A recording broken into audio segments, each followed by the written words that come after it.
Hey everybody, what is going on? Maxx here with another Master Duel video for you guys. So today we're going to be going back into branded Tri-Brigade. You know I had to come back to it. I adore Tri-Brigade. They are definitely my favorite archetype in Master Duel. Well, just in Yu-Gi-Oh right now. Whenever I say in Master Duel, I'm kind of just referring to like modern, kind of sort of competitive Yu-Gi-Oh, I guess, so to speak. But yeah, Tri-Brigades, I love them, and I love that they feel a lot more viable right now.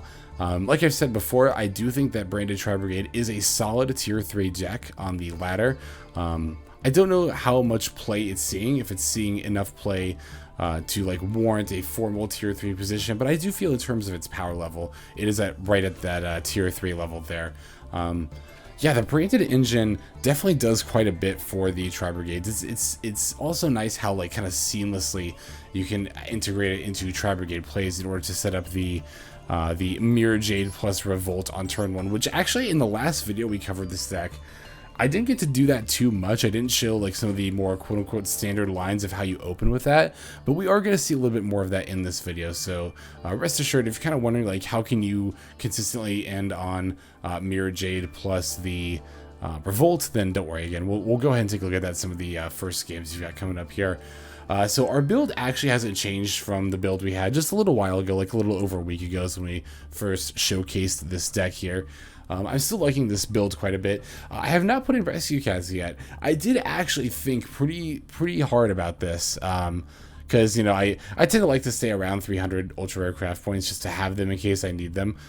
So you know I've got a little, so I have a few quote unquote extra. I know I have more than a few extra, but you know what I mean. So it was like, I could just like craft 1 or 2 cats and just try them. Like there's no harm in doing that. But then I thought to myself like, okay, do I even want to play Rescue Cat in this deck? Like how badly do I actually want to play it? And I thought and I debated back and forth in my head and I was like, I'm still not like super into Rescue Cat and Tri-Brigades. I can't lie to you guys, I'm really not. I just, there've been enough Rescue Cats that I've hit with an Imperm or a Veiler or an Ash or like just, I think you can call by it. I don't think I have, but I think you can call by it because it tributes itself as a cost that you can call by and hit banish it from grave and negate it that way too. There's just like, and of course that's like a turn 2 thing, but you know what I mean. There's still just like so many ways that you can hit Cat, and also the fact that it eats your normal summon. Tri-Brigade is one of those decks where the normal summon is pretty valuable. That's why Tri-Brigade, like, yeah, you can use Adventure Tri-Brigade, but it doesn't necessarily like seamlessly integrate Adventure into the deck because the normal summon is often, not always, but often decently important there. So yeah, in that regard, I really also like having the access to the disruption, particularly the PSY-Frames. Tri-Brigade is one of those decks where I do think you can get away with running the PSY-Frame engine a little bit more easily, just because the Tri-Brigade engine itself doesn't tend to take too many cards. Like its combos are pretty much all like 1 or 2 card combos, right? So it tends not to, it's mostly 2 card combos actually, this particular variant. Tri-Zoo tends to be more 1 card combos, but branded Tri-Brigade is more 2 card combos, but it's a pretty wide swath of what combination of cards you can open to make plays. So for that reason, I like playing the PSY-Frames in decks like this, the PSY-Frame Gear Gamma and the Driver there. We're also playing the Omega and the Extra deck on the off chance we actually use this on our turn. It hasn't happened for me yet, but this 15th Extra deck slot is pretty niche overall. If it's not the PSY-Frame Lord Omega, it's going to be a second Ferrijit.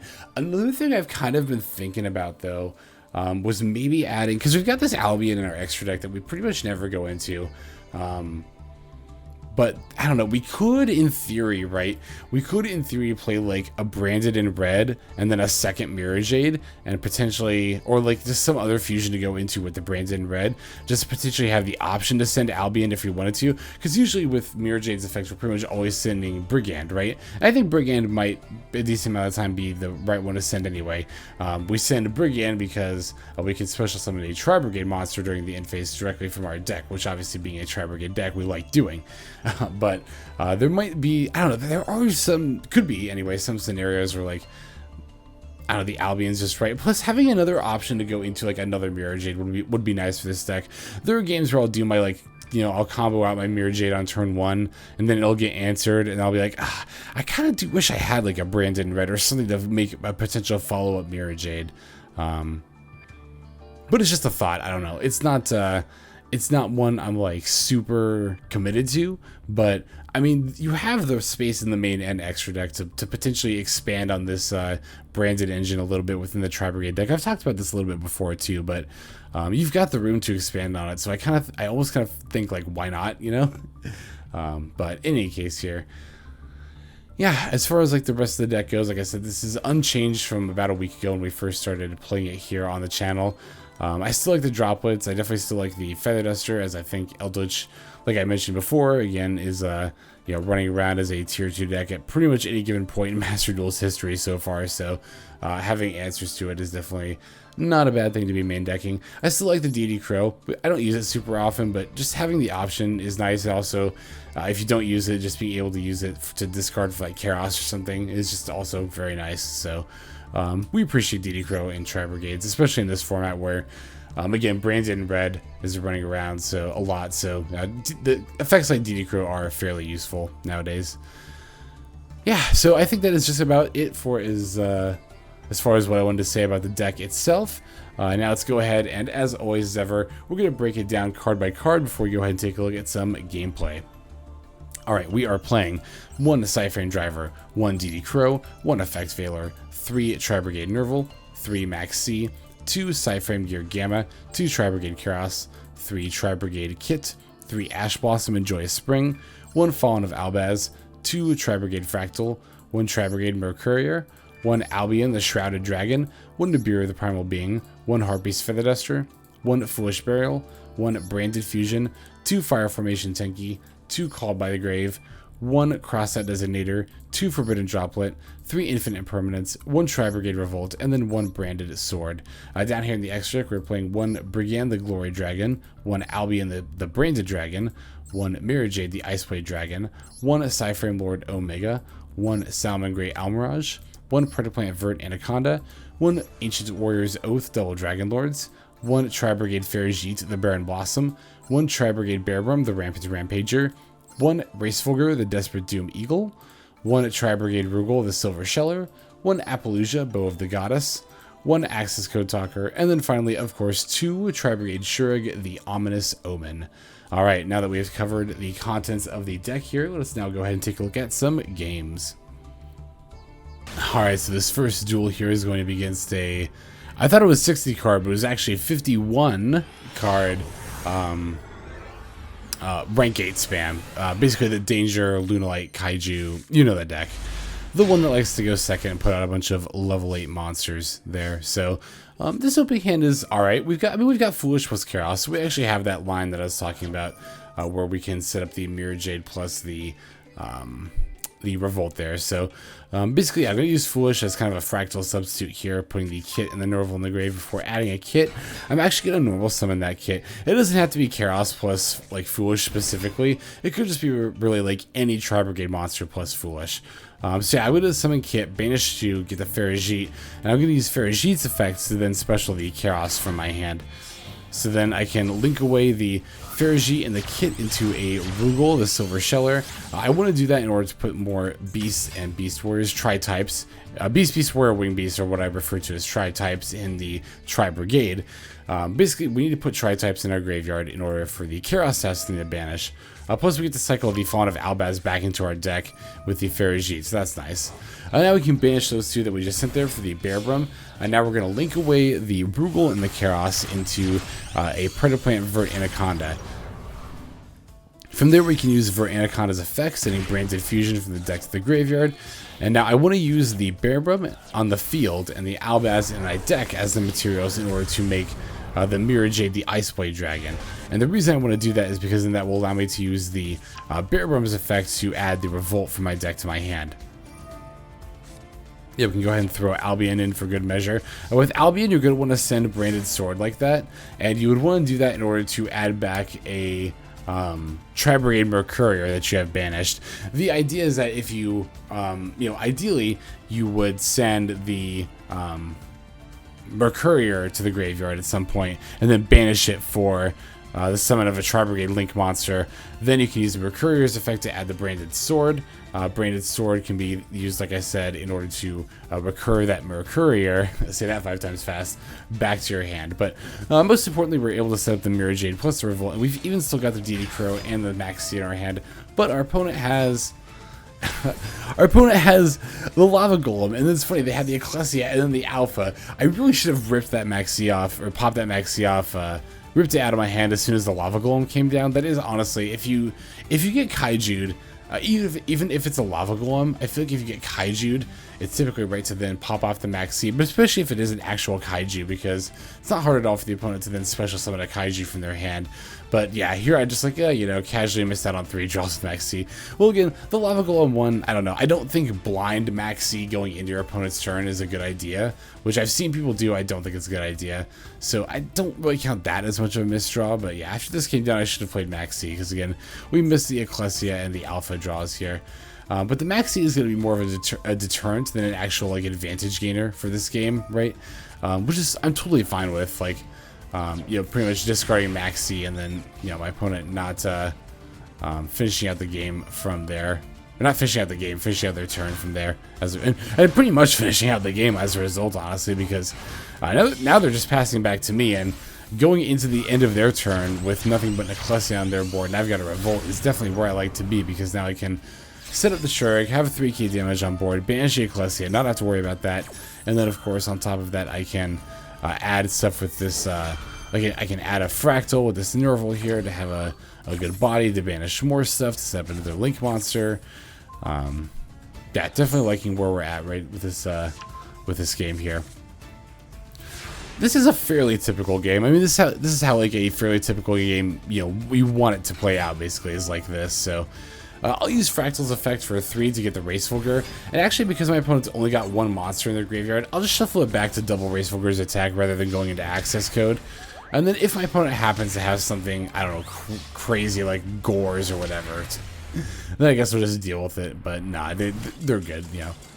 Gores, Tragodia, Fader, those were definitely more of like a 2009. Actually, Gores were like 2007. Well, through 2009, 2010. You know what I mean? It's just, you know, hashtag just Yugi Boomer things.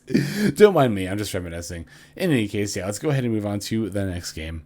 Alright, so this game is going to be against Dragon Link, specifically a 60-card Thunder Dragon variant of Dragon Link. So that's another deck I need to get back to, but I'm like, not gonna lie, I'm kind of a little intimidated by that deck still, just trying to figure out all the plays for it. I've gotten a lot of very helpful feedback from you all, and I just really need to study it up, is honestly the thing here. So yeah, I'm gonna go ahead and leave the Tenki here, of course, for the Fraktall.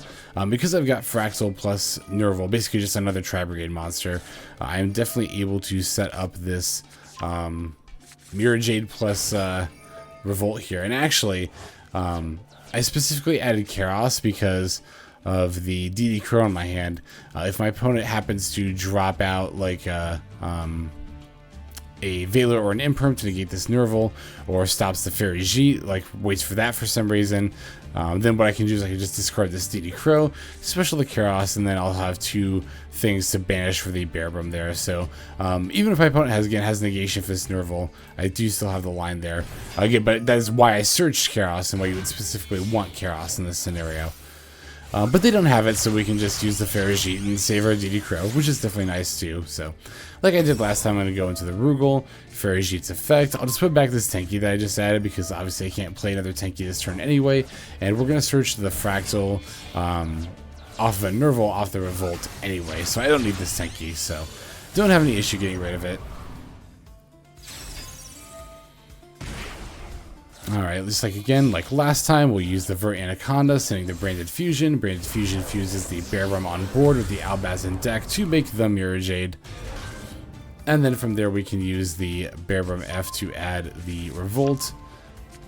Putting back the DD Crow, I'd rather have the Droplet in the Ash than the DD Crow here. I think the deck negation and the monster effect negation are definitely more relevant than just like a one-off monster banishing one monster from the graveyard. So I know I've said before when talking about like in the Branded Despia video, I was like, don't Ash Allure. That it was just against Branded Despia. Against Thunder Dragons is a different story. I do actually want to Ash the Allure against Thunder Dragons because I know there's what is it? There might even be multiple. I know there's at least one dark one that can like summon one from deck when it gets banished. So I want to avoid that coming down. So yeah, I'm definitely going to Ash the Allure here, specifically against what I believe at this point to be Thunder Dragons, because my opponent's only been they've only shown the Thunder Dragon Dark. But here where they banish for the Wyver Bursters, when I'm like, okay, so no. Because Thunder Dragons, I'm very sure don't play Wyver Burster normally, so I'm pretty sure this is just the. And also, I saw they were at 60 cards, so I'm like, okay, yeah, the Dragon Link. I know the 60 card Dragon Link often splashes a Thunder Dragon engine, so that's what's going on here. And when I see the Wyver Burster come down, I'm like, okay, I definitely want to banish this with the Mirrorjade, because I don't want I want to address it, right? I don't want my opponent to be able to just send it to the graveyard in order to do the Striker Dragon, because then of course they'll get the Collapse Serpent Search and they'll have the Lighten Graveyard to banish for not just the Collapse Serpent, but I know other Thunder Dragon cards work by banishing a Light and Dark from grave. So yeah, I want to Mirrorjade the Wyver Burster as soon as it comes down. That's going to deny my opponent from even getting the Striker Dragon whatsoever, and again, we'll keep their light and dark monsters out of the graveyard. Same with this Revolt. Again, I'm just going to flip up Revolt in response to this Rocket Recharger being summoned. That way I can banish it. Excuse me, I can banish it with Shurg. They won't be able to go into Striker Dragon. There'll be less stuff in their graveyard for them to work with as far as banishing stuff to summon monsters. Overall, again, just looking to stop my opponent from being able to do anything at all, if possible. Which again, this deck has a decent bit of disruption, so not hard at all for that to be the case. So here, they're going to summon the Starleash Sephrite.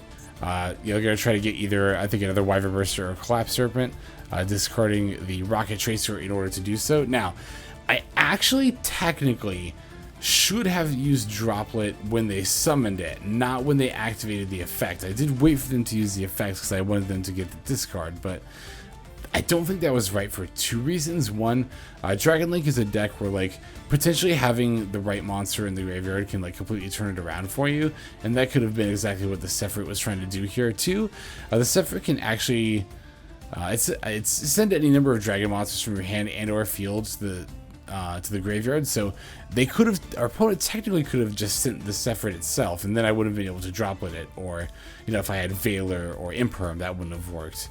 If they had, summoned and then basically sacked Sephrite to add whichever one they wanted to add, they're probably the Collapse Serpent there. But in this case, no, I'm just gonna go ahead and drop it. Thankfully, they just had what card was it they discarded? It was the Rocket Tracer, yeah. So nothing too bad there, and the opponent concedes at that point, as is understandable, as I did have just about every response under the sun for that game. So, all right, that does it for that one. Let's go and take a look at the next game. All right, so this next duel is actually against Thunder Dragons this time. It's against a straight up Thunder Dragon deck. Thunder Dragon's one of those decks that I've thought about moving into before, but I don't know. It's got just enough appeal for me to look at curiously, but not quite enough to commit to crafting stuff for or buying packs for it just yet. So this was actually the game before the last one, where, because you can see I let the lure resolve here, and they actually end up summoning something off Thunder Dragon Dark. Now I just can or Thunder Dragon Roar rather. Now I can just Ash the Thunder Dragon Roar. That's not that big of a deal, but yeah, that's why I said if you're playing against, I guess also to be fair, I didn't know I was playing against Thunder Dragons. So, but if you do know you're playing against Thunder Dragons, then I would definitely not hesitate to Ash the Allure there. Opponent's gonna try to play the Maxx in response to me normal summoning Kitt. They know I'm gonna go for Almiraj and do all that fun stuff. What they don't know is that I've already got the Kerass and a discard target for it in my hand. So, I was kind of hoping for a Veiler. Well, not a Veiler because I'm not banishing anything. I'm just going into Almiraj, but I don't know. We're just kind of hoping for maybe an Ash there. That's what I was going to say. An Ash on the Kitt, because I don't necessarily need the extra stuff in my graveyard, but it is nice to have. And actually, we get to make some pretty sweet plays here, where we summon the Ferrijit, and that uses Ferrijit to summon the Fraktall. Of course, getting the Albion with the Tri-Brigade Mercourier for even more advantage. And this branded infusion, branded infusion, I mixed up branded and red and branded fusion. This branded fusion might seem like a good top deck here, but it's actually not, honestly, because this deck doesn't really have a way to activate it from field. You have to kind of send it with the Predaplant Verte Anaconda because of how much we link summon, and of course we cannot do anything but fuse the same turn we summon, or we use the what do you call it, the branded fusion there. So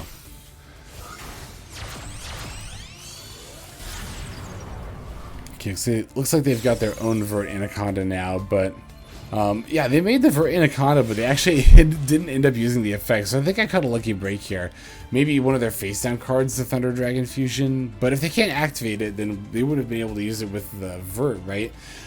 I mean, this had to be a misplay on the opponent's part. I'm just like overthinking, trying to figure out what exactly it was, but I think that they thought they could have used Thunder Dragon Fusion here, but was not necessarily the case there.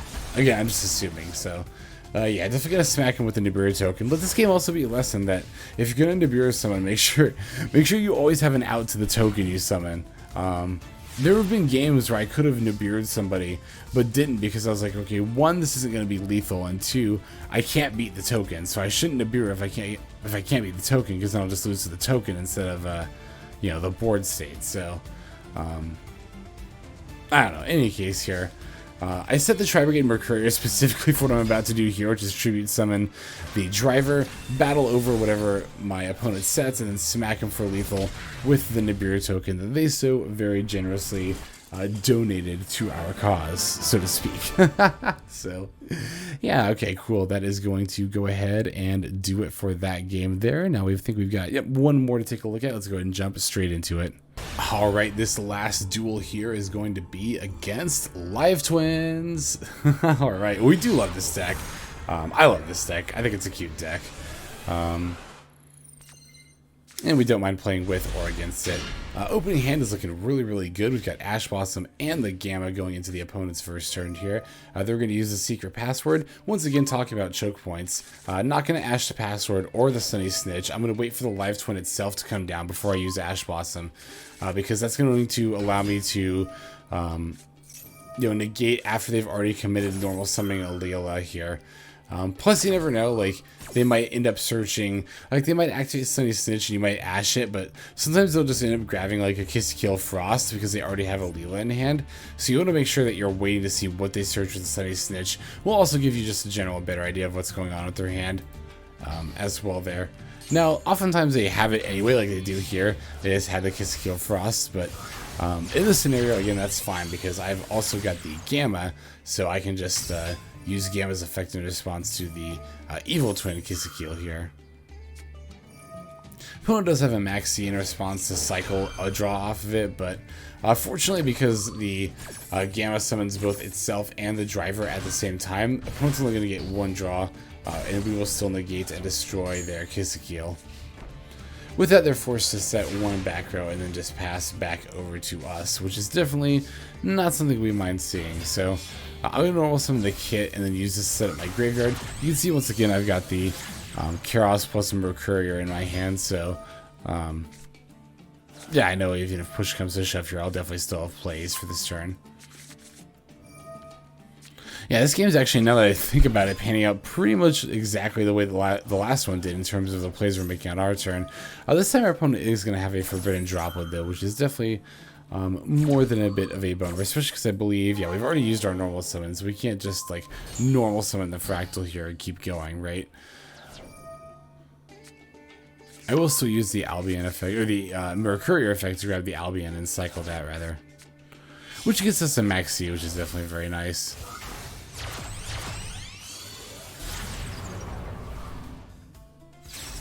Ah, yes, here, that's right. I was like, I realized, oh wait, I can just go for the Verte Anaconda, and even though I can't get, like, the Revolt set up, I can still at least set up a Mirrorjade for my opponent's turn, in addition to the Maxx and Nibiru I have in my hand, along with, of course, the Fraktall as well. And I can even recycle this Mercourier, thanks to the Brain Diffusion that we end up sending with the Albion there. So, yeah, it's not lethal, and yeah, it's not, like, multiple Omni-Negates or anything, but, you know, against so few cards in my opponent's hand, I feel like the Mirrorjade is definitely still quite powerful here, or would be, except that doesn't Yeah, it doesn't help against things like that lightning storm there for sure. Not having the negates there, but you know, what can you do? What can you do? It's not that big of a deal, honestly. Because again, I still got plenty of very viable cards in my hand. The Maxx resolved, and we do have the Nibiru in hand, so we can always just take care of the board after they give us an appropriate number of draws here.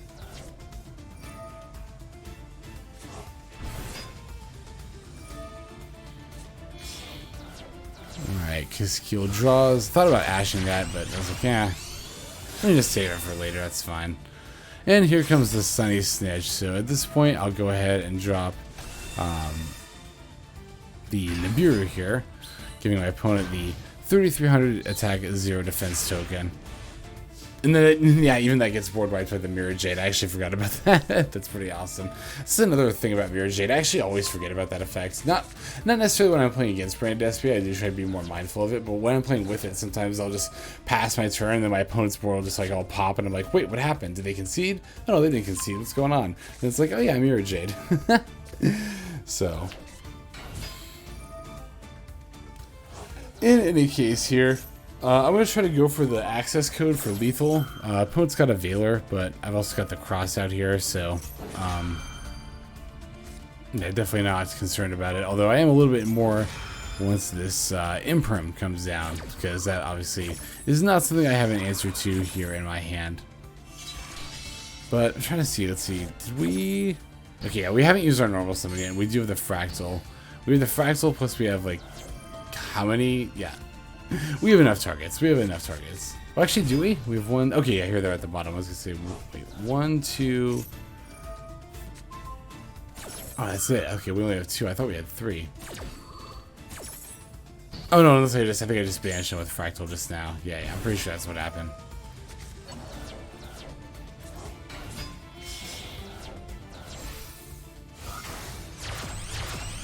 Okay, here comes the... Yeah, I made Appaloosa here. That's right, because... I wanted to make sure that I hit... Well, here's the thing, right? I'm thinking about in their graveyard, they've got the Sunny Snitch. I wanted to make sure that I had the out for it, just in case I needed to. I didn't know if they were going to... Although that's not a quick effect. That's the other effect that's a quick effect. Never mind. Never mind. Never mind. The whole reason I made this Appaloosa is because I misremembered that the second effect was also not... Or was not a quick effect like the first one, rather. So... that ended up being like a bit of me unnecessarily styling on my opponent, but I promise you it did come with a purpose, I swear. Alright, so yeah, that's going to take care of that last duel here. So now that we've seen the game, let's go ahead and move on now to the outro. Okay, everybody, thank you so very much for watching all the way to the very end of the video like this. I do greatly appreciate that, not just personally, but is also a great means of supporting the channel here.